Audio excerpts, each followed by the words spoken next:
good morning. It is October 4th on a lovely Saturday morning, and this is an exciting podcast for us. Welcome to Mad About Comics podcast number 3. I can't believe we made it to the big 3. It did take us a while to get here, but we we're apologize for that, folks. We had some issues come up with our dog, but she's recovering well, so thank you for tuning in and sending us all your thoughts on our dog, Nymeria. I'm Stephanie, and I'm here with my husband, Greg. And, Hello. But we're really excited to be here today because we're here with our friend and a resident comic book shop owner, collector, and all-around great guy. Super geek. Yes. I like to call you Downtown Ken Brown because that was your nickname in high school on the football team. But I think it's fitting because we're in downtown Glendale right now. Yes, that's true. So there you go.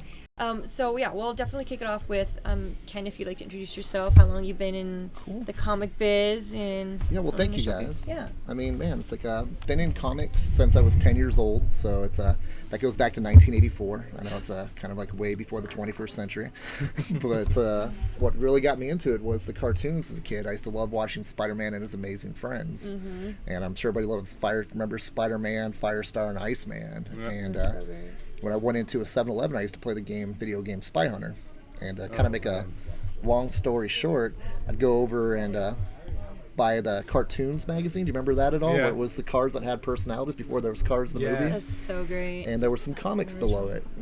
And below it, there was a cover of Peter Parker being pulled between two different costumes, a black costume and a red and blue costume. Uh-oh. And I've never seen the black and white costume before. And I'm going, what is this? And I started flipping through the book, and I saw this sleek, epic-looking costume that eventually would become Venom. That's awesome. And I was hooked.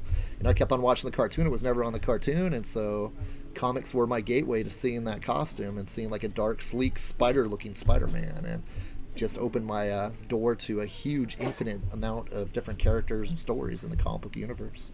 And now you open your doors to all the fans down here in Glendale. Yeah. We're quite regulars. We love the shop, and thank you for having us. Thank you. It's crazy. We were just waiting for the shop, and there's still people. I mean, people already queued up to come in. So you really got an awesome local fan base here. Thank you. It'll be 10 years next year. We open up back in 2005, which is Very pretty nice. crazy. This is our third location in downtown Glendale. We kind of started a little 500 square foot store. Wow. And then we were there for 2 years, and then we moved into about a 900 square foot store that was over by Subway, if you guys are familiar with downtown Glendale at all. Yes. And our Definitely. landlord owned this building that we're in now, and was a dream building. And our landlords liked the fact we were with them 5 years and not moving out. And he said, "Hey, let's work together on trying to get to the place where you want to be too." And Yeah, like in luckily, a lot of downtown support in the areas, community. you really find that there's a lot of turnover with businesses opening, closing, and how awesome for you guys to stay around. And so let's jump right into it. The outline we have today is we're going to be going over the new Suicide Squad, and we've been talking about this a lot even with Ken, is that, there's a new 52, Marvel Now, and it seems like just yesterday, and maybe because it's like we're always playing catch up, I was just reading the older-ish Suicide Squad, but it still feels pretty new to me. The new 52 original. The new older 50, one. yeah, exactly. You know what I mean? It's You can getting get tripped up on confusing. it. It can be quite quickly. So we're going to jump into that and share our first initial thoughts because it's still new. Yes, it is. So I guess. And then the whole outline is going to be then the Killing Joke. Mhm. We're going to talk about the show Gotham. Really exciting things about that, I think. Love the show. 1960s Batman, we've been getting back into that because they've been running weekend-long marathons of that show. Love Nice. that. They brought that back. And then we're going to go into Sin City. A Dame to Kill For. Dame to Kill For. So Yay. jumping right in, as Stephanie said, the first one is going to be the new Suicide Squad. So obviously with the new 52, the Suicide Squad launched, and it really took off from what I can see. Had a huge following. A little bit confused as to why DC felt they need to rebrand it, but I don't know. So obviously, for those of you that don't know, the Suicide Squad is Task Force X, I believe. So they're a bunch of supervillains that are contracted out by the United States government to do secret black ops missions. That way the U.S. government has deniability, because if they get caught, hey, it wasn't us, they're bad guys, they do this stuff anyways, and if they succeed in the mission, no one knows about it. So very kind of covert, deep ops stuff. The new Suicide Squad had a couple members, but the main staples of it, and which really launched the popularity, I would assume, would be Harley Quinn. And I don't know, Ken, what have you seen, being a fan, and then also as the owner of the shop, how has the new Suicide Squad been received by fans? Good question. And what's your take on it? Yeah, the two words that are synonymous with Suicide Squad are Harley Quinn. Both generations of the DC New 52, this is the second launching of the New 52 Suicide Squad, blew it up because of Harley Quinn. Because they've done Suicide Squad books in the past before New 52, and unfortunately they've only been like B or C rated books when it comes to fan relation to Very them. true. And they're characters that were kind of B or C listers before. And then Harley Quinn in the past 10 years, we've all kind of agreed that Harley Quinn just blew up as a character. She's and DC's version of Deadpool. Pretty you could much. say. A lot of people would like to see them get together, even though it's crossing Yes. the universe divide. Even their color schemes match. Yes, that's Right? true. Oh, it's too matchy. It was meant. And we were actually talking just before we hit record for this podcast about how you're saying there's such a focus around Harley Quinn. She's so popular Yes. that they brought an artist that actually won that competition. Yes, Jeremy Roberts, he did the tryout that Jim Lee put a challenge out for people to submit their artwork for a page based off of just the script. And Jeremy Roberts won that contest, and he was given a Stormwatch comic that he did first, and I guess he blew it out of the water there. Nice. And so they gave him Suicide Squad.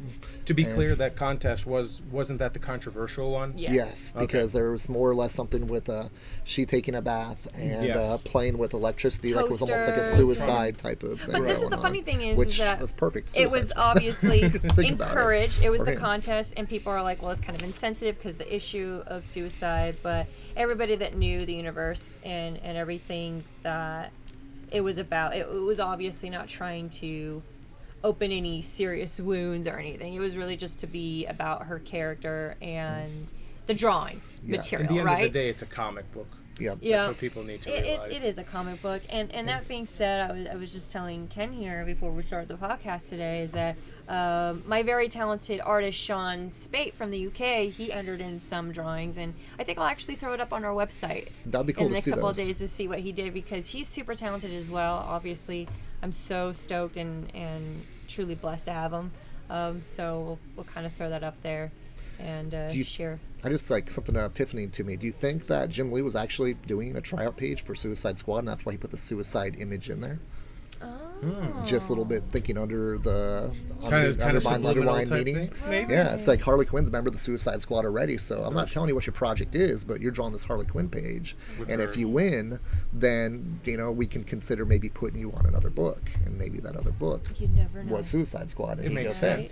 hey, Kind of. like a Jim Lee cleverness type of thing. He's a super mastermind behind all these. He's always thinking like 3 or 4 steps ahead on what he wants to do.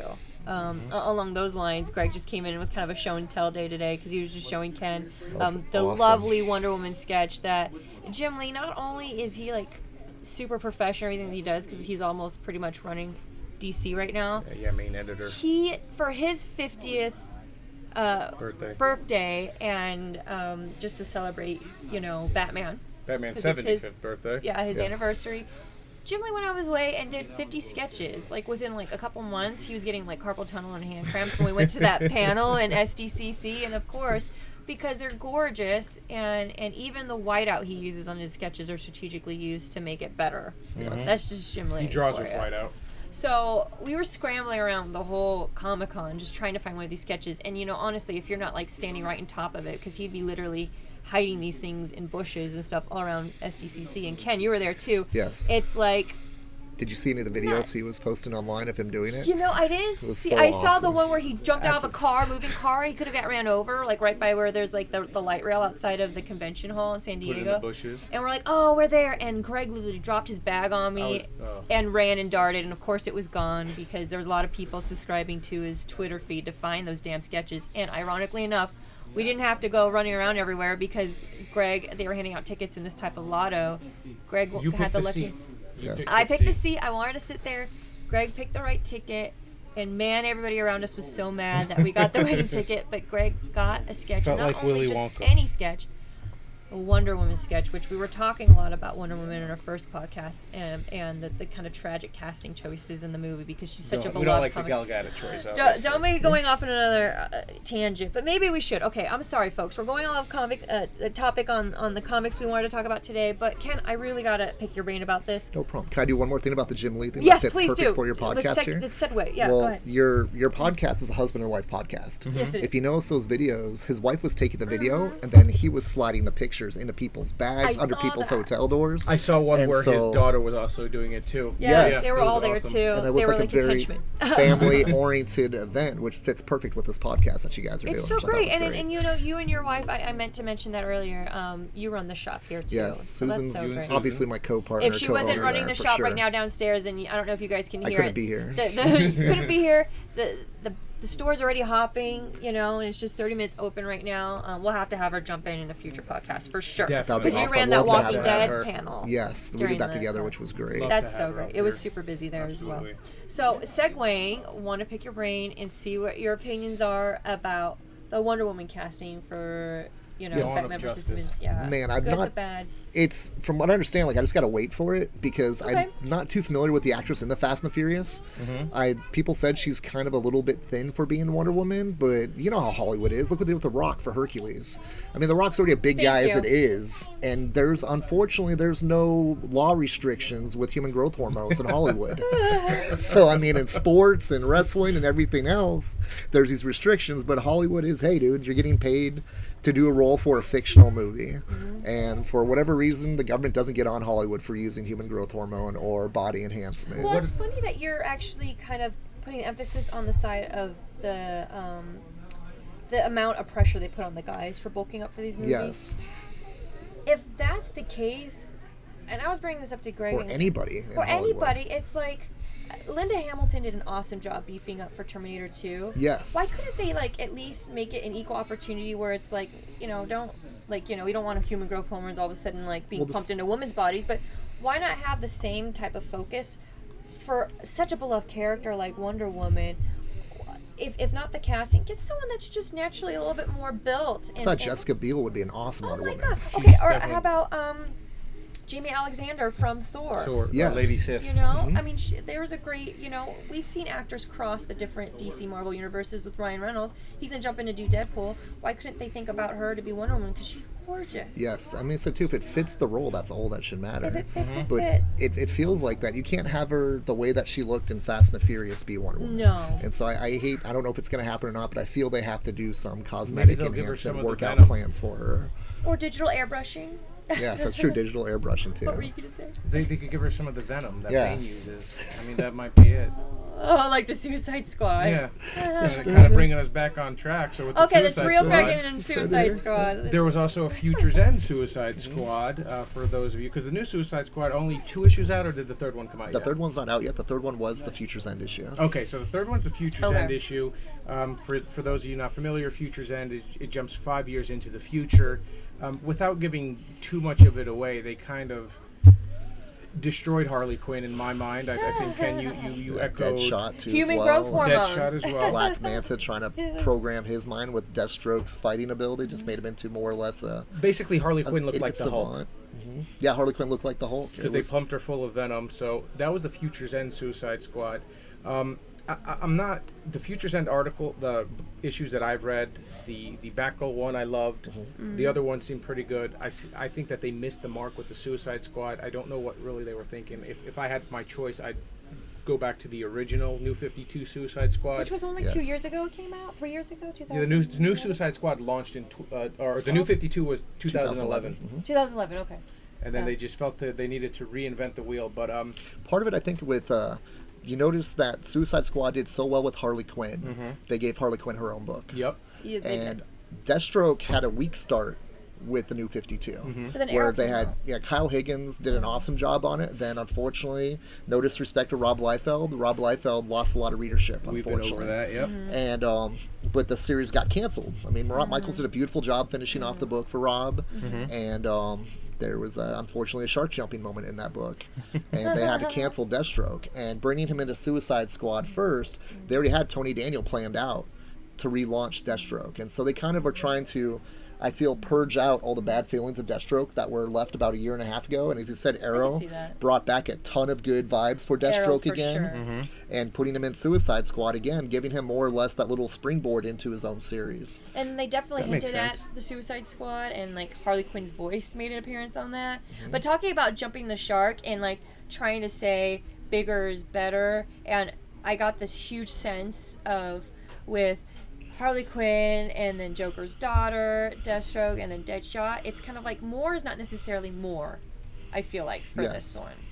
They're just competing for the same role. They mentioned Amanda Waller says as much Vic- in the yeah. issue, unless it's Vic Sage. But that's what I find strange about is that they have like these. It's Amanda Waller versus Vic Sage, and forgive me, I'm not familiar with who Vic Sage is. And then they have, as she mentioned, Harley versus the Joker's daughter. So it seems like they're gonna. It's like tryouts, almost from Yeah. like the Batman: The Dark Knight when Heath Yeah. Ledger was playing Joker. It's like he broke the pool cue in half and threw it across the separate Right. people. Who's It's like, gonna- who's going to be my guys? Yeah, who's going to be the new Suicide Squad? Yeah. So, one thing that I really did like about the, I guess, old Suicide Squad, for lack of a better term, and Stephanie, you've spoken to this as well. I really like the fact that they took Harley Quinn in a different direction with her romance with Deadshot. Yeah, finally.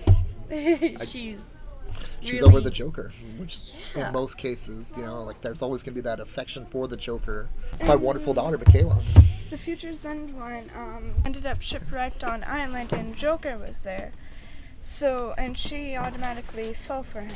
The Harley Quinn Future's End. Yeah, there was a Harley Quinn Future's End one shot where it's once again 5 years in the future, and she lands up on this mysterious island, like Lost almost, or Gilligan's Island type of thing. And Joker's the king of that island. The people that are there worship the Joker, and they needed more or less Joker to have a bride that would need to be sacrificed to the volcano, so the volcano doesn't destroy the island. So, I love it. That's totally a like Harley J- Quinn so story. where's the Like continuity Joe though? versus the Because volcano. Yeah, it's no everything's continuity. five. So which Harley Quinn is in the future? Yeah. The Hulk one from the Suicide Squad, or the Harley Quinn one? Or I think that's why the whole DC Futures End thing, they just said do whatever you want, because Yeah. like the future, It it's really not feels that it's way. not gonna be there, and so it's kind of like Back to the Future. Do you know what I mean? Marty It's McFly very went 80s to esque. I was just gonna say. two different futures that were, or two different past type of things too. It's like it's what he does at certain points kind of do a butterfly effect. Right. And so that may have been like a different butterfly effect that happened where,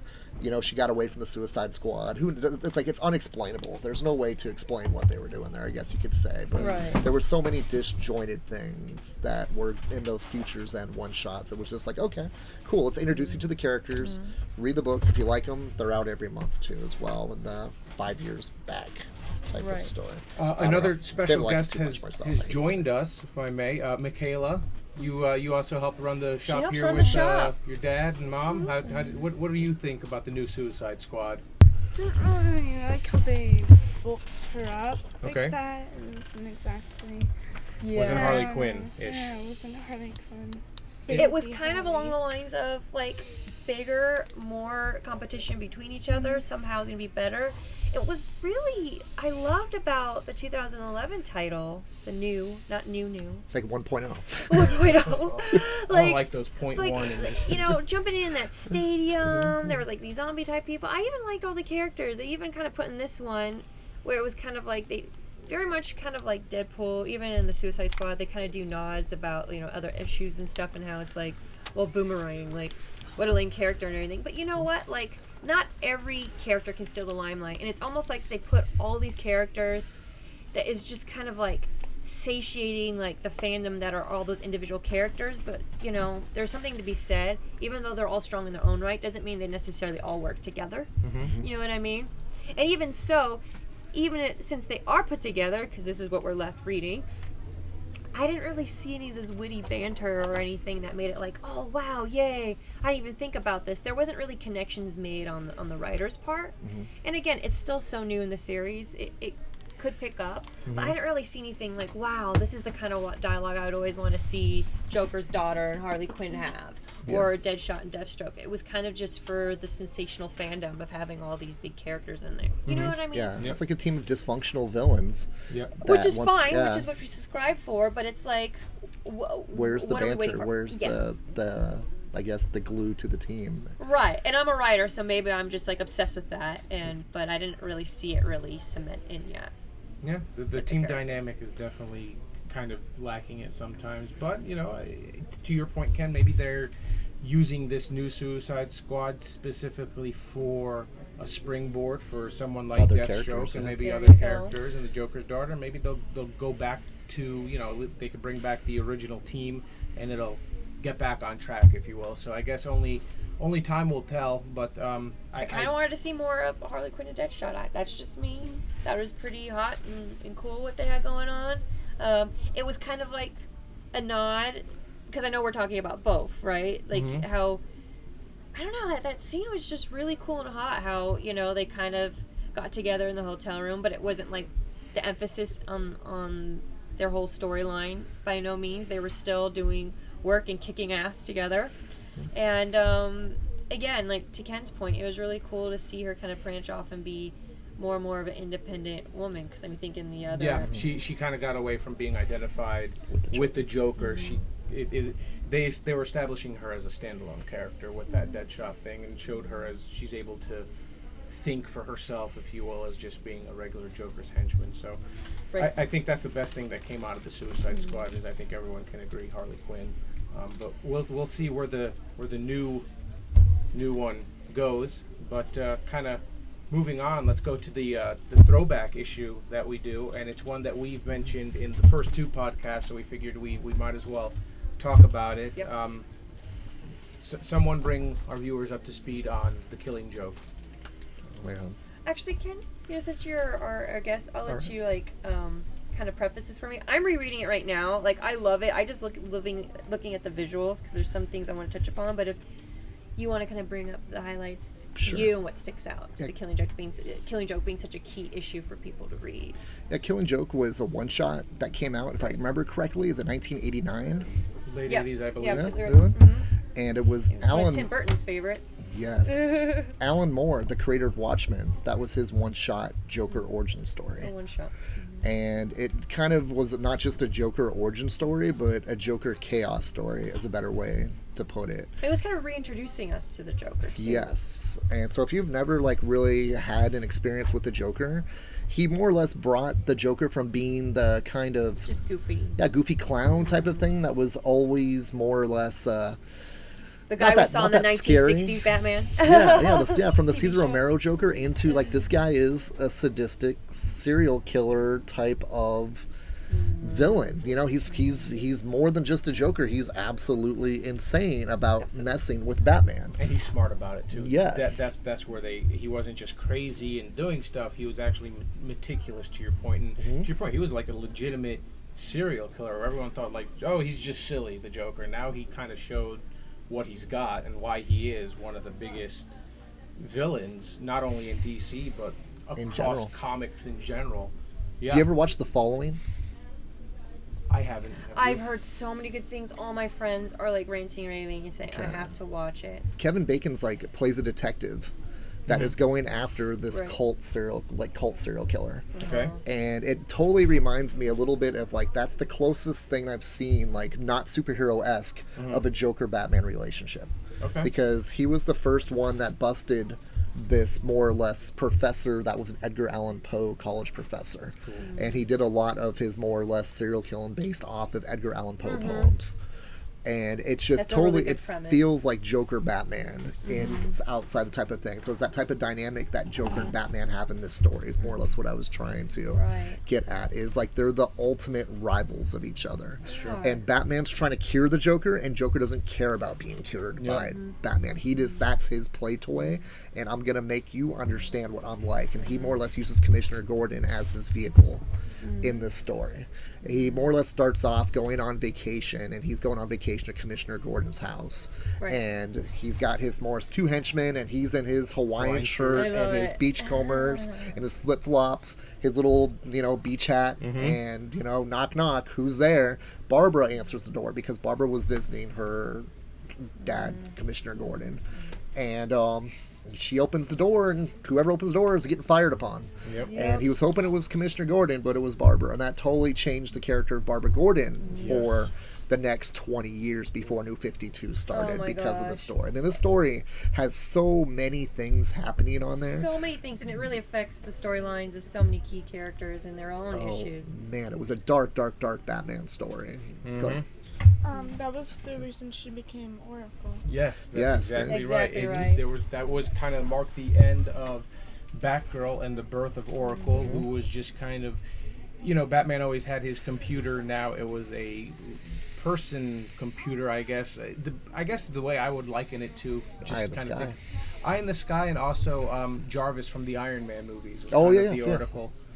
article. She was the one doing all the research because she was still, Barbara Gordon was still that driven character. She still wanted to do so much, and now she had all this rage and she had to channel it, whereas before she channeled it by physically doing things that was kind of taken away from her. So now she kind of, she was the computer for Batman, if you will. So definitely big impact. And to your point, he was also trying to drive Jim Gordon crazy during that. Like, that was his whole... He wanted Jim Gordon to see what a day in his life was like. Yes. From his perspective. You guys think you understand me, and you guys need to understand me. Right. Type of attitude was what the Joker was trying to get across in this story was, I'm not like anything you think I am, but I'm going to show you what I am. And then you'll get a clue whether or not you want to mess with me long term or not. It's great.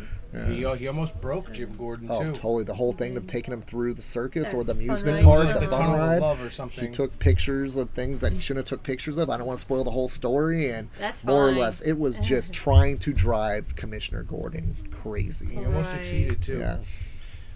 It's very sad. Yeah. So The biggest thing there I wanted to touch upon was the ending. What do we think happened in the end? And I know you didn't want to spoil it, but I think ultimately it's about, because it's a it's a key one shot.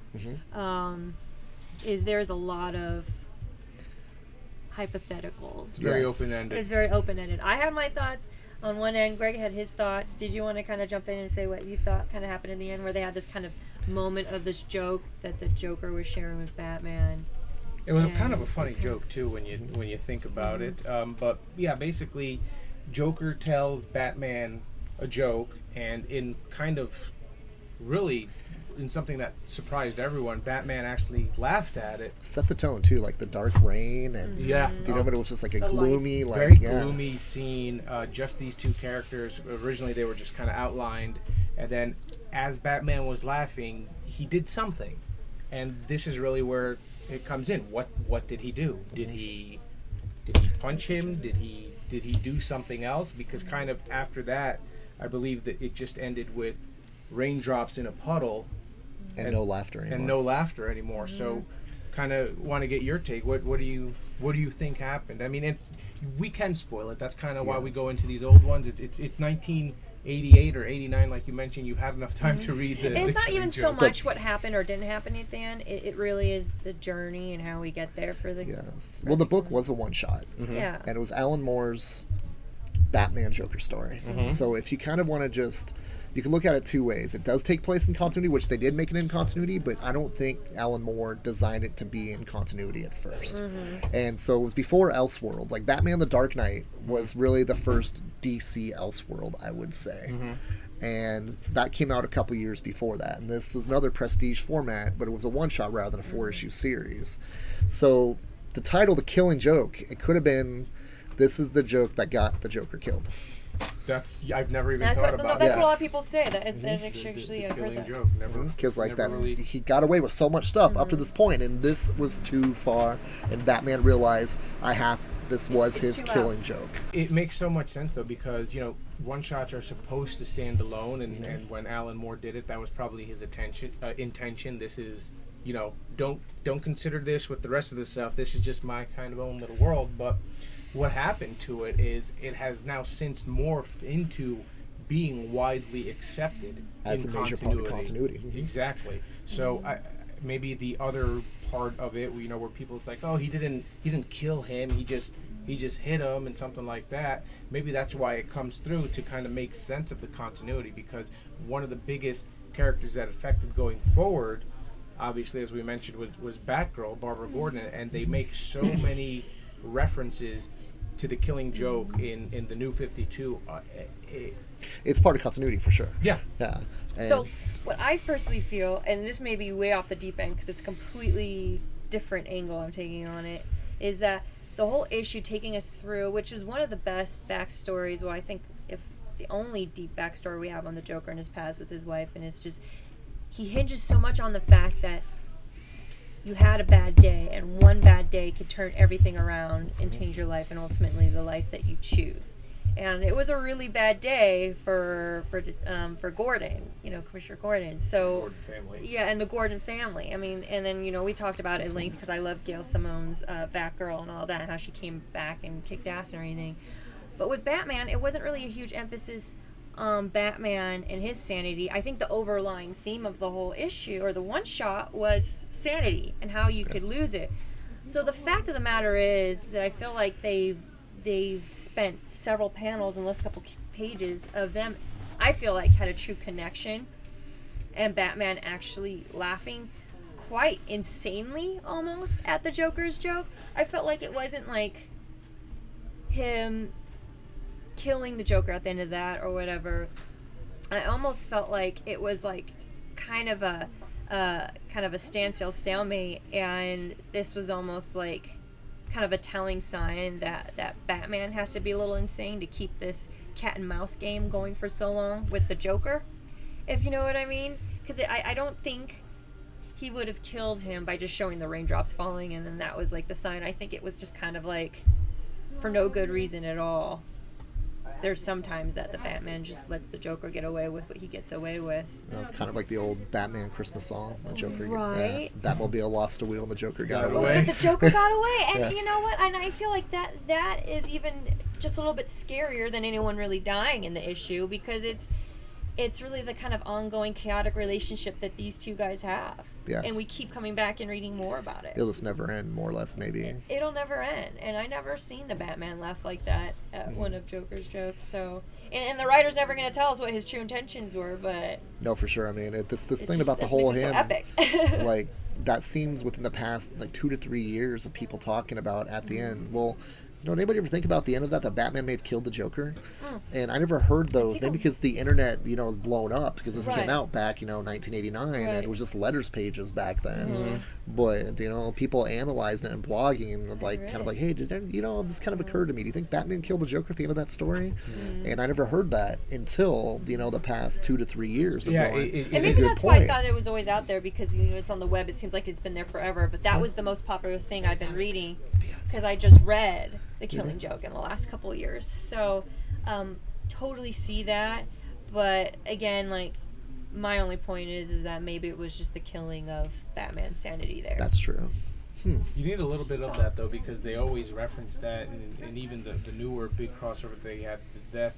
Was it Death in the Family that was the newer one, or Death of the Family? Death of Death of the Family. Death of the Family. They're always kind of alluding to Batman, like, why can't you just kill the Joker and be done Yeah, with kill it? me. Like you keep letting him be around and cause this pain and suffering. So I think it was, did you maybe, Batman going off the deep end should kind of, maybe that's why he doesn't kill the Joker, because he is a little bit insane in his own mind. He makes it feel like, I think the underlying message of Batman's always is never have what happened to you do yourself, because he was there when his parents died in the alley, Right. and it was random act of violence, or was it plotted out? He still never even figured this out to this day. And here's kind of a telling sign of what we think Tim Burton thought, because he rants and raves and writes reviews about this, and this is what really inspired him in his take in the whole Batman franchise, is that him, in his mind, Joker each did other. kill his parents. So that being said, it's like They created each other. they created each other, right? So I feel like that is kind of the telling sign of the whole insanity theme coming into play here. And that's also a perfect segue into it. You said, Joker killing his parents in the alley. That's the perfect segue into the next topic, Gotham. For those of you who haven't watched it, Gotham is as I mentioned before, that's the broadest 30,000 foot view, is Batman without Batman, or actually I guess more aptly would be Batman before Batman, or the making of Batman, or Gotham as it was leading up to it. It really focuses on, how this young child, Bruce Wayne, what kind of happens to his psyche as, what causes him to become this iconic person down the line. They do take a couple of liberties, obviously, within the show because Jim Gordon was not a rookie cop in Gotham. He kind of came over. And then this Fish Mooney character that they created. But, all right, Ken, what's your take on Gotham? I really like it. I mean, the one thing I love about DC is they use that magic number 52. And this to me is like one of their other 52 possible dimensions that they can use for re-explaining a character that is an icon. And how can we give more depth to an iconic character as to what he's dealing with other than what we see him dealing with, and what he's dealing with is Gotham City. Yeah. And Gotham City, I feel, is, and what I've seen so far is, to me, like, wow, I get to see what's developed into Batman's mission. You know, the thing that started it was his parents getting killed in an alley. If his parents never got killed in an alley, how dark of Gotham would Gotham be? It's true. Do you know what I mean? Because the Waynes they were hinting at already worked with the Falcons. And there seemed to be like a how would you say, a understanding that we're not going to let things get out of control as long as you don't take certain steps to remove us from power. What was Falcone's saying? You can't have organized crime without law and order. Exactly. I love that. Kind of show I love that. back. So, Stephanie, what's your take on it? What did you like, not like in Gotham? It's all likes at this point, I mean, it's still so fresh. Love who they casted as the Penguin, who's going to be so insanely good. so good. And yeah, he kind of gives off this kind of acting sensibilities of like Joaquin Phoenix. That's even Ed like, Norton. Oh my gosh, good too. And I really love who they casted as the future Catwoman. Yes. The one gripe I had when we were even at the San Diego Comic-Con is we were seeing all the epic trains go by, because everything is advertised, comic booked out. Like even the rickshaw rides, they have like a Game of Thrones swords and stuff. I could go on and on with all the fanfare they had there, but they had a train going by and it was like, Catwoman before she was Catwoman, Joker before he was a Joker. And then there's this one name I didn't recognize as first, but I mean, Ivy was the name. It was like Ivy Pepper. It's like, why did they have to change her name? Like, why couldn't she be Lillian Isley? Yeah, it's a beautiful name. It's like, it's almost like the first issue, so I do have a gripe. I'm going to backpedal a little bit. That's all right. It's almost like the first issue, they were almost kind of taking for granted how much the audience already knew at this point. So it's almost like they kind of had to dumb some things down. But other than that, it didn't take away from the action and the new twists they took, because it's all new. Obviously. Yes, that's why I feel like it was like another 52 dimension. It is another 52 dimension, and I wouldn't be surprised if they haven't already, do another spin-off in the comic book world off of this. Well, didn't they say there is a comic out? It's called GCPD or Gotham Central. It's going to be starting. Yeah. Okay, so it's going to be starting. That's kind of what it is. The person, Robin Lord Taylor, is the Penguin, who everyone's a big fan of. Really good. Yes. Have you looked up any information about it before? Because I was really fascinated after the last issue or the last episode of Gotham. I did a huge research on this kid. Well, and I go, where have I seen him before? He was on an episode of Walking Dead in season 3. Was he? Yeah. Yes. Wait a second. He was was he like played a crazy guy in the city? Remember the couple when Rick and Carol drove into the town and the Yes. house? Yes, They were the town. couple that came in the house, and he was the husband or boyfriend I remember of that now. the girl and the guy that were like, you weren't sure whether they were dangerous or not dangerous. And they ended up being killed before the episode was over, unfortunately. Right. I go, was where have in- I seen this guy? He's in He's Step good. Up. We probably saw him in Step Up. Okay. 'Cause we're big Step Up fans. You're I'm big joking. Step Up. I'm joking. He's not joking. I've never seen that, unfortunately. We watched the 3D one a couple weeks ago. Let's see. Walking Dead, you said. He's been in a couple Law and Orders, a couple really other shows, The Good Wife. He's These just are such a good actor. And that's He the is. thing. Good. I'm like, Nothing I but swear I've bright seen things this for guy him. before. So good. There's also I didn't like the name change, Ivy Pepper. I didn't feel the name for it. I think that Fish Mooney's character, the one that they created, Jada Pinkett Smith, she fits right in. I didn't realize that was Jada. She's aged like beautifully, but it's like there's a certain kind of real dark maturity and kind of kind of just brooding that you can kind of really feel come across from her. Mm-hmm. And her voice sounds very different too, and that's acting for you, but Yes. it sounds very natural. She's just been a really good natural acting talent in this. I also think Harvey Bullock was a great casting, Donald Logue or whatever, but I think he does a really good job of being that kind of corrupt cop, but not. He's not so corrupt where like you hate him. That's the funny thing. He plays within the system. He Yeah. understands the system. Yeah, And he Gordon's he coming in knows- here, and he goes, "This is wrong." Mm-hmm. And Gordon's Yeah. the first police officer that's coming in and saying, even rocking the boat. even the commissioner that's there, dude, she knows what's going on. Mm-hmm. I mean, she's part of the system. That's And Falcone, has like set up this system. If you operate within my system, everything moves smoothly. There's going to be some deaths, but that's our responsibility. Right. Because they made those moves, not you guys. Just make sure if you don't want to be part of the killing spree going on, that you just let things out of the go. And if it affects you, you'll know it's affecting you. And that's kind of Oh, what an that's how they intricate had to initiate James Gordon at the end of episode 1. Not going to give Yeah, that away. Gordon doesn't but- want any part of that. Yeah, but they kind of initiated him. Alfred plays such a. Oh, you liked him. Well, I like him, but I'm also. So here's my take on Alfred. He's a very iconic character. You can't ever just write him off and say, oh, he's just a butler. He's, for lack of a better term, he ended up being Bruce Wayne's father. Right. He raised this guy into being Batman. Maybe it's because I'm just so used to the other Alfreds that we've seen in whether it's comics or the movies, but he's very abrasive. He comes off in the show very abrasive. He's got anger management issues. He does. Does it bother you a little bit that he has anger management issues? He's I, always I yelling at love him. that. It's weird because it's a different take on Alfred I've never seen before. And that's what And what I'm getting at. thinking is A that little like bit from the Jeff Johns Batman Year One Oh, that there he you did. go. That's I think because Jeff Johns has so much influence on this show. I That's feel true. like that Batman Year One is almost like the pilot. Do you know what I mean? Like a teaser of everything that could happen once Bruce Wayne comes back from Gotham State. It's almost like that's the end of the story. You would kind of see like when Gotham comes to its end, it's Batman Year One. You know what I mean? But it's that Right. he was almost like the Jeff Johns was like character. Alfred was a spy. He was supposedly somehow crippled, but he could still kick ass. Excuse my Right. French on here. But Well, you think it'd have to that's be what it kind of some feels like on there. super dude in his own right, holding down such a big mansion. Yes. And it was the funny thing is he's just one of those characters you always take for granted, like, and you never knew that you always wanted to know his backstory until this It feels like he doesn't like kids. show. Because they hinted at that too. It's like Absolutely. I don't know how to even talk to I never raised a kid Gordon. before, yeah. It's That's like why you Help brought me. in. what do I do here? I mean, this is not me. I'm lost. like I'm with the Waynes, but this is not the Waynes anymore in a way. This is Yeah, Bruce. I can't be and this kid's dad. I don't want to let him down because I owe the family so much.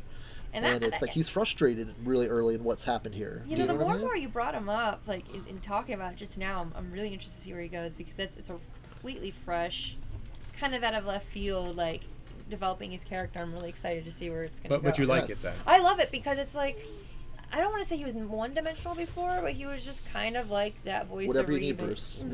Yeah. Exactly. So good. Fleshing out his character a little bit. Episode 2, they're really starting to develop Kat, as you mentioned, or Yes. Selena Kyle. Yeah, Gotham's really interesting. They had to kind of take a little bit of twists and turns. I think that's why they had to make Ivy Pepper, because in comics, Lillian Isley is introduced when she comes in. She comes in when, there's already a Batman. Bruce Wayne is running Wayne Enterprises. They have a pharmaceutical division, and Dr. Pamela Lillian Isley comes in. Obviously, they couldn't do that because in continuity, you could even argue the fact that, Poison Ivy isn't a Gotham local. I never think they mentioned it. She just kind of came into the picture.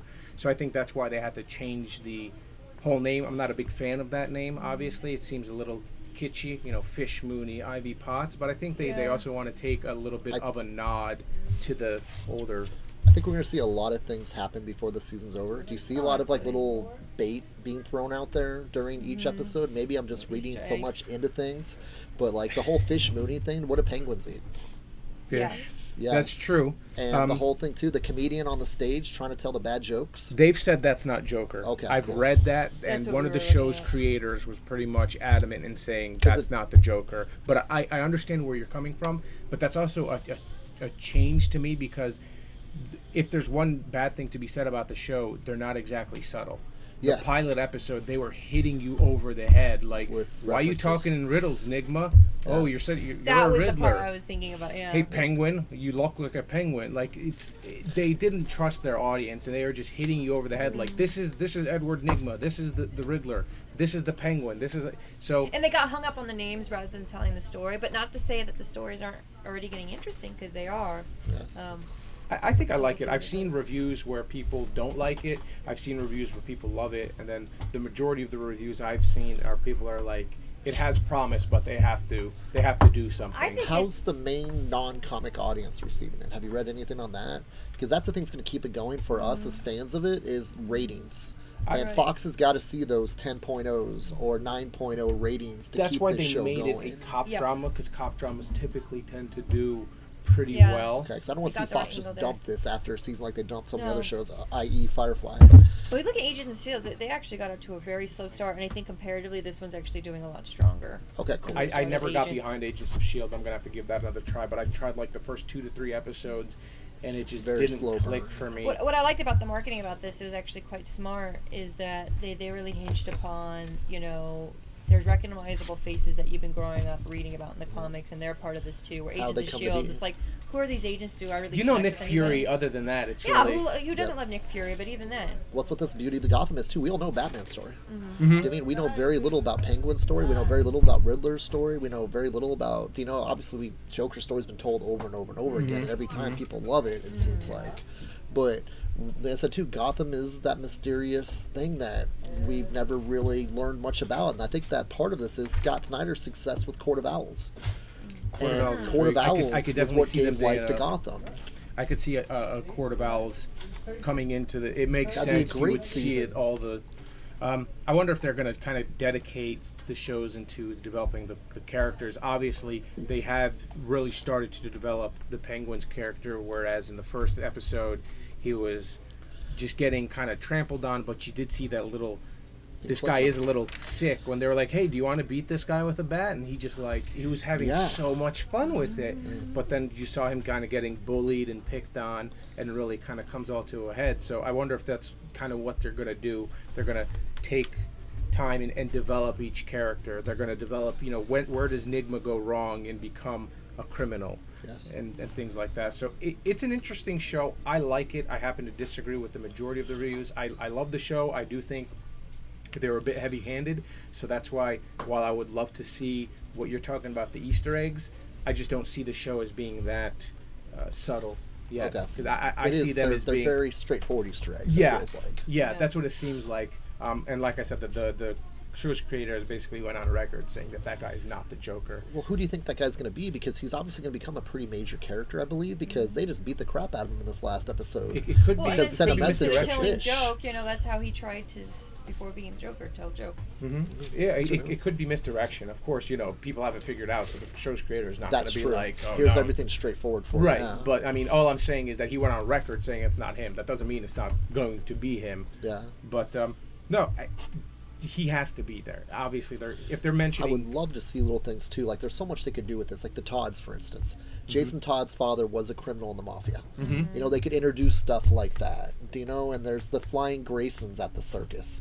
You could do so many little fun little things with this as it goes. That's pre-Batman. Right. And the Talons, do you know what I mean? Like that, once again, the Court of Owls. Like the Court of Owls, once they develop them, going to the circus and seeing that moment like Kyle Higgins wrote about, like where, okay...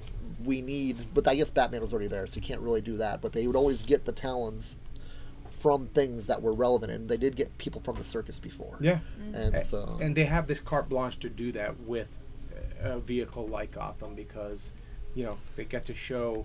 Batman has all these characters, so let's kind of give them all a backstory. Kayla just brought up a point, like why they never. There's legacies of Waynes they've talked about for years in the comics. So, where are the Wayne's parents? Oh, like the grandparents. Yes. Okay. And like that, is that something that were they already X'd out before? Is there maybe the Falcones already kind of... Yeah, like what the heck happened to the rest of the Wayne family? Did they die before Bruce was born? I mean, they've never touched about that type of stuff. That's true. I was talking about the Graysons, though, because you mentioned the Graysons. I think they're going to allude to it. They're gonna At some have point, to the allude to circus will be a some circus episode. type of Robin character, whether that they take the Jason Todd angle or the Dick Grayson or something. They're gonna go ahead and do that. Because it seems to be taking place within a 12-year window. Mm-hmm. Because like that, he was about 12 or 13. It seems like When that his happened. parents were killed in the alley, and it seems like Selena Kyle's around 12, 13 years old too as well. So I like how they kind of kept everything within. Like if you look at the technology, people are saying there was no cell phones back in the 1940s, and I go, no, this is not a 40-year-old story. This is about like a 12-year window Right. of history It's not that's that old. taking place.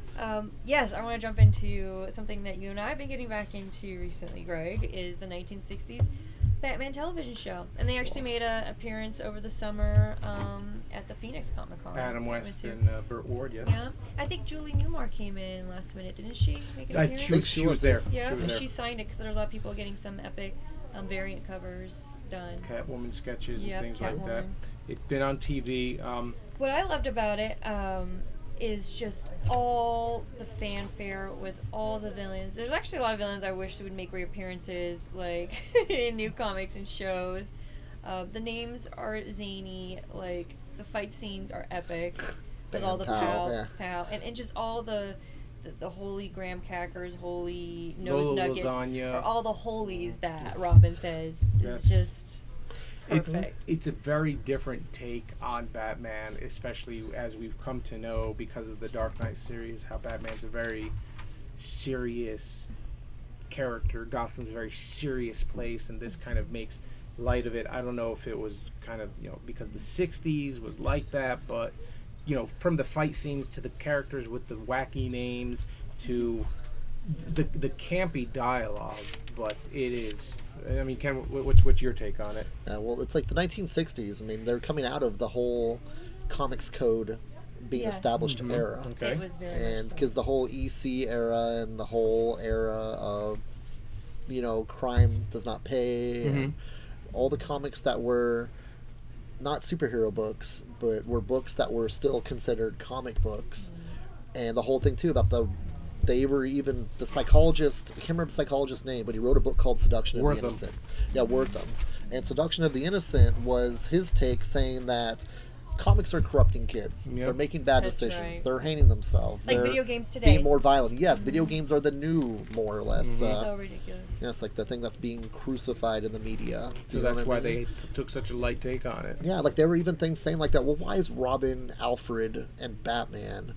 Why isn't there any females in there? Are Aunt they all- Harriet is in there, actually. I did Yeah. a little bit of research, but she seems to be a useless But character. they created her for the TV show. Yeah, she's specifically for the TV show. who? She's Harriet. Aunt Harriet. Aunt she's Harriet, Robin's aunt. But Batgirl was reoccurring in the series. Well, no. So the show only lasted 3 seasons. They brought in Batgirl during season 3 because their ratings were starting to Really? slip. I thought it lasted way longer than that. Aunt Harriet was around, but by season 3 they took her away. She didn't know anything. Only Alfred knew Batman and Robin were Bruce Wayne and Dick Grayson.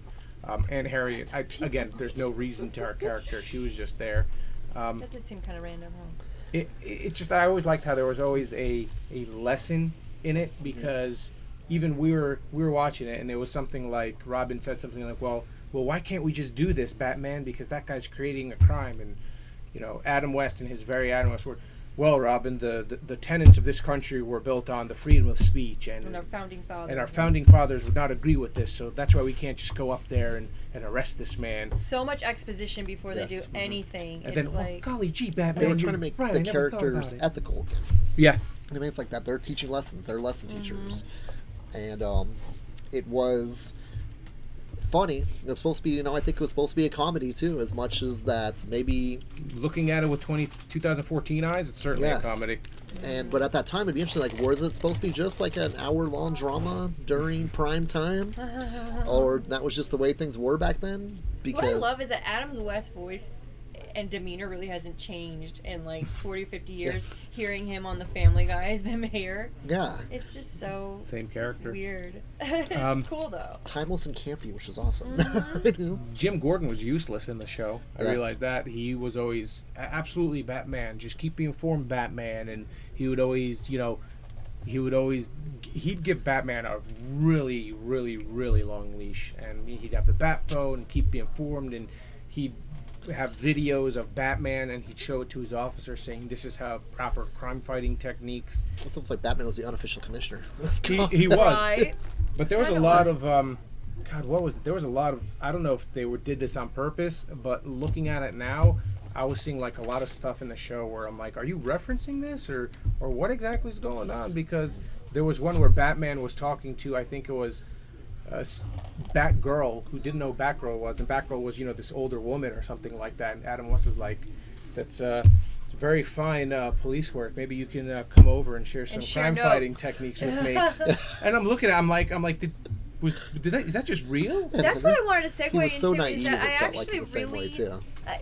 I really like the dynamic between Batman and Batgirl because it kind of hinted at a romantic potential. Mm-hmm. He'd take her for rides in his limo and stuff, and so high in technology. He had a real, corded phone in his car and everything. It was so great, and it was so obvious, like the ploys where they're like, "Oh, we'll hide out and we'll nab the bad caper and everything." I'm just gonna hide on They're the gonna rafters.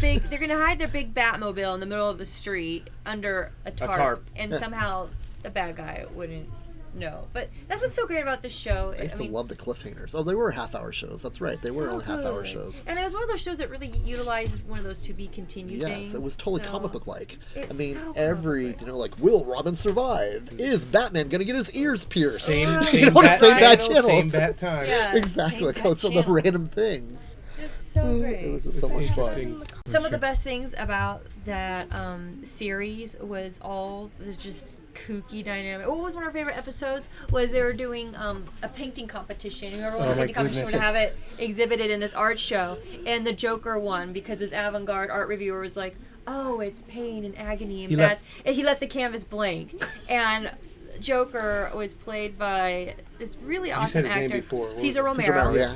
And I like that they put the makeup over his mustache. over his mustache, it It was was so so obvious. classic. And He didn't want to shave his mustache. So it's like, all right, that's cool. what I was thinking. Like, but he really made that character his own Yes. for what it was. In I the do feel comics. Jack Nicholson took a lot from Caesar Romero. I was just gonna say, I think Even the he art did. museum part might have been an homage to, Right. Tim Burton or who wrote the first. I know Tim Burton directed it. I think he did story too. He did story to too on that. it? Okay. Yeah, And I think he he- had a lot of input in that. You can also see like Tim Burton, I guess, had like a lot of more or less love for the 66 TV series Yes. with the Joker on that. Oh, absolutely.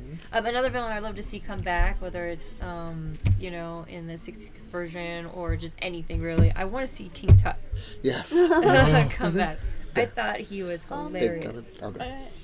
He was in one of the 66. The 66? Well, I'm going to have to read that. They had some great actors. Classic. It was very, very good. Oh, yeah, and the names. Like some of the quick Lola names. Lasagna. Lola Lasagna. Thanks for taking my thunder. Sorry. I love that show. I love the name. Some of like something like totally. They love to use food for names because it's almost like they didn't want to incriminate anyone in real life. Like, hey, that's my name they're using on TV. So Yeah. the bad guys had to have ridiculous names. What about the bad guys' outfits? You also like that? The bad guys' outfits. Which one in particular? I used to love the henchmen's. Henchman. Yeah. Oh, Bad yes. guy number I was gonna one. say not the bad guys. It's just henchmen, like your crew on a movie set. Henchmen. Yeah. Yeah. so Sam so Hamm campy. did the story for the original Batman. Sam, what's his name? Sam Hamm. Okay. Sam The one Hamm, with, I am. Sam Hamm I am, where Tim Burton did. I'm still pretty sure that he had input in the story. Well, probably, but Yeah. Sam Hamm did the screenplay But and the he's the story. screenwriter. Moving right along to kind of Moving right along. close it out. Go Please ahead. take it away. Nope, it's your turn. Sin City, A Dame to Kill For. Went to see it. I'm gonna be honest. I didn't. We really, saw it at the drive-ins. We saw it at the drive-ins. I didn't do a whole lot of seeing to it. Ken, you mentioned you didn't see it, but if you have Not get a anything chance to to see it. add, please feel free. These are my takeaways from it. They used a lot of Ava Green to sell the movie because she was very wardrobe optional in the entire Oh, film. wow. Wardrobe She's optional. original. She. It was like almost written in her contract. She had to be topless, very much like The whole how movie. Jacob had to be in Twilight series. The cinematography Jeez. was great. I didn't quite get the plot. There was a couple characters whose stories that didn't seem to go anywhere, like Joseph Gordon-Levitt. They brought him into the movie. He fit. He fit He, as a he character. fit the movie, but I don't see the reason for him in the movie because That whole side story. yeah, it's like a side story and it kind of goes to nowhere. And then at the end of the movie, I was asking Stephanie, I'm like, so what happened with Joseph Gordon-Levitt's character? And she told me. He's such a good actor, too. And he was. Yeah. But then after she told me what happened, I'm like, so why was he in the movie? Because it didn't make sense. But please, you. But I think it's kind of like the whole sensibilities that is Frank Miller is a writer and also transitioning. He had a lot more input on the second movie, obviously, because his movies are actually very... Did it look visually as cool as the first one? You know, and that's the thing. Here's the thing that I think that made it a problem. It looked exactly like the first one, which gorgeous, really cool. Yes. But it was almost like, Greg and I were talking about this a lot, it's almost like they waited too long between the first one and the second one I see. for the novelty effect of it, and it's almost like they hinged too much. It now looks older. Well, not even like older so much as I think that they banked and put too much emphasis on the stylization and how cool it would look like to a Frank Miller's comic rather than really make the story as cohesive as it should. I did look it up online last night a little bit about it, just plot-wise. They said they spent $65 million making the movie, and they've only grossed a little over 23 so far. Doesn't surprise me. Yeah, I was going, sad. good God, they're waiting for DVD and Blu-ray sales? What are they going to do to make that up? They're not going to. To your point, when the first one came out, a lot of the story... the movie made a lot of money based upon the screenplay, how everything looked. Like, oh, this is so fresh and new, and that that's really more gave like the way it looked, but the story was so good too. Okay, fair enough. But now, to your point, it's like they waited so long, they still had the same visual effects, which by now either too little, too late, or people are used to it. Like, okay, this is cool, but I've seen this already. And then, exactly to your point, that there was no story to carry it. The first one had the story and the cinematography going hand in hand. That was kind of missing. Yeah, I mean, I would say that. I'm just looking again at IMDb, and I think this is the other thing. And forgive me, Frank Miller, for putting you on blast, but great with the story. I know you had a big hand in working with Zack Snyder on 300, and you know, he was used to, because he had more of a seat in hand in doing that, he wanted to have more of a hand in he wanted to direct it with Robert Rodriguez, and I feel like something was lost in the directing, because it wasn't necessarily the story, it wasn't the visuals, it was just simply that, similar to what we're talking about Suicide Squad, more isn't necessarily more. Yes. You know, having more effects isn't necessarily better. More naked and nude Ava Green is as beautiful and as gorgeous as she is as a woman. That's not really going to carry a story. It's not going to appeal to a mass audience overall. That's true, too. It's not, and you know, I loved all the characters and everything, and the Joseph Gordon-Levitt story never really went anywhere, and if it is nothing but just for the fact that that's a typical Frank Miller storyline and that some people you really love are going to die in the comic. Yeah. It didn't really go anywhere or do anything for me. The movie went by so fast. But did it feel like a Frank Miller film, or does it just feel like that, hey, we got Frank Miller's name on this? It felt like it had Frank Miller's name on it, and because I feel like he had maybe too much of a hand in the directing part of it, I don't really feel like I saw it as like the Rodriguez film back in 2004. Yeah, because like when people go see a Rodriguez film, they know what to expect, so they don't really care about not appealing to everybody, I guess, based off the point of like, I was thinking to myself a second ago, it's like, well, when you market things, you want to market to as large of an audience as possible, unless you're doing niche marketing to, hey, I'm trying to market towards Frank Miller fans, or I'm trying to, you know, Tarantino fans, or Rodriguez fans, or Michael Bay fans. Like, you don't go into seeing a Michael Bay movie thinking like, this is going to be the best movie ever. Yeah, it's like, this is going to be the best special effects you may see ever. Absolutely. And what I think is that we went into it and we almost saw Frank Miller's first stab at really trying to direct a movie. And it wasn't that great. It wasn't that great. And honestly, it was like what should have happened, like the whole plotline with Jessica Alba's character finally getting vengeance and everything. Yeah. It came in too late. And what I meant how it went by fast was that it was like all I took away from it was Evergreen getting naked and she's a dame to kill for and seduced. And that's not supposed to be the point of the whole movie, right? And honestly, that's the one thing that stands out. The best part, it's almost like for me, the movie didn't even really start until Jessica Alba like cut her hair, cut herself, and then really got into getting the vengeance for what happened, you know, to Bruce Willis's character, the detective. And it was like, that was the last 10 minutes of the film. Yeah, that it's like you're just waiting for the build-up. And we know the whole thing about Sin City is that we follow all these plot lines and then they eventually come to a head and they all kind of meld together because it's Sin City. It's this whole world we're living in. Yes. The plot lines and the three different stories that we're following didn't really kind of lend a hand to the other one. Okay. You know what I So mean? did it seem disjointed from the first movie then? It felt very disjointed up until we saw her finally get the revenge and everything. Okay. And it's so funny because I was talking about this in my horror movie panel because like you can, I was busy too, just attending this horror movie panel about being a screenwriter in the business. And one of the things that we all agreed upon is that any good horror movie, and even though Sin City's not horror, there's a lot of violence. Yeah. Anything that's very violent and kind of thriller suspense like that, you have to break it up with some good comedy and some good dialogue. Didn't really have that either. Thank you guys all for listening. Thank you, Ken, for having us. Look to do it again. So you could always follow us and everyone else on Twitter. I'm at GNaggy83. Stephanie, you are? I am at SB Joyce. And then if you want to weigh in specifically on our query, we'll put the question up. What do you think happened at the end of Killing Joke? If you haven't read it already, quick read. You'll be through it in like 30 minutes. What do you think happened between the Batman and Joker dynamic? Tweet us at MADPodcast3.